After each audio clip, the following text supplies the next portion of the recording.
Any other questions?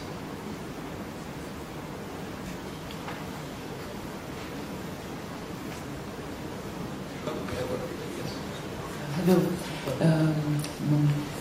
Last October in Chicago, you told us. Yourself. Who are you? Who are you? I'm Laurence Faguet. I attend some DNA. And last October, you told us about a movement called "Do Not Mail." Yes. Is this movement growing in United States? Very much so. The Do Not Mail movement is extremely aggressive right now. We have activity in 17 of the 50 states where bills have been introduced. That has grown from 3 years ago, just 3 or 4 states with activity. So that has been spreading like wildfire.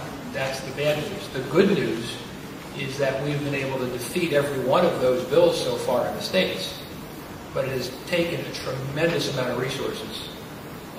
It gives me a sense of what it's like to work country by country in the EU, because we have to be on the ground, we have to be in the States, we have to be... Personal privacy and safety of personal data protection are also concerns that absolutely transcend borders and oceans. Now, because of the differences between America and Europe that I've mentioned, I think that many times our approaches to this really shared challenge have been somewhat different. In some respects, we've allowed a bit more room for self-regulation in the U.S. than here, but there are many opportunities to address privacy and data security concerns with self-regulation.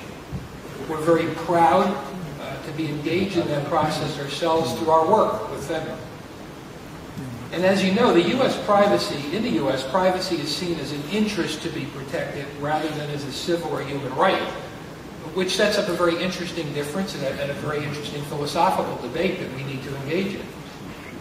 We tend to ask first what harm we're working to avoid, and then we look for the best way to do that, and often answer that question, that the best answer is self-regulation.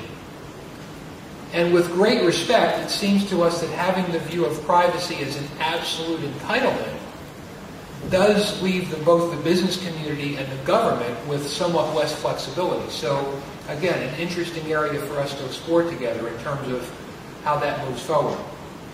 It certainly narrows the field of possible policy responses to privacy concerns as they arise, especially where technology is involved and new technology is involved.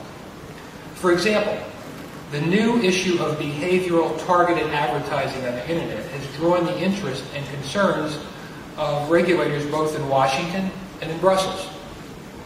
This practice holds great promise for providing consumers with highly relevant and useful information, as well as helping multi-channel marketers deliver the information that their customers want, exactly when and how they want it.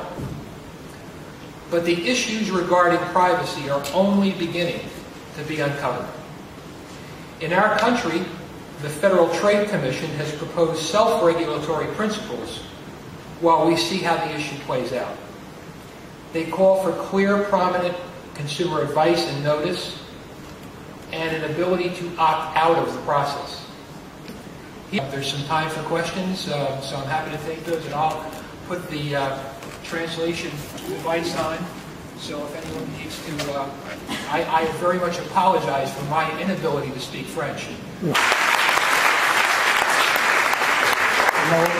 let's have a drink on the library and I've never the turned lunch.